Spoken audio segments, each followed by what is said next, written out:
আচ্ছা, আমাদের এই ত্রাণটা এত কষ্টের পরে আমাদের তৃপ্তি হবে তখনই যখন আমরা সঠিক মানুষের কাছে পৌঁছাতে পারবো।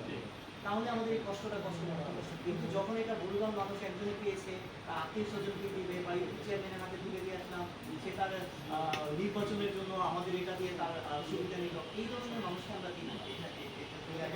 হ্যাঁ হ্যাঁ শিওর। তাহলে আমি জাস্ট শুধু ওনাদের কাছ থেকে ওনাদেরকে জানানো হয়েছে যে আমাদের ঢাকা থেকে একটা ট্রান যাচ্ছে, আর গ্রামের যে মানুষগুলো আছে ওখান থেকে 2 জন মানুষ, ওরা 2-3টা নৌকা দিবে, নৌকা দিবে, ওরা কিন্তু হবে আমাদের সাথে 2 জন মানুষ আর 3জন নৌকার সাথে 3টা বাস উঠবে। যারা ট্রাম পায় না আগে আগে তাদেরকে ট্রান দেওয়া শুরু হবে,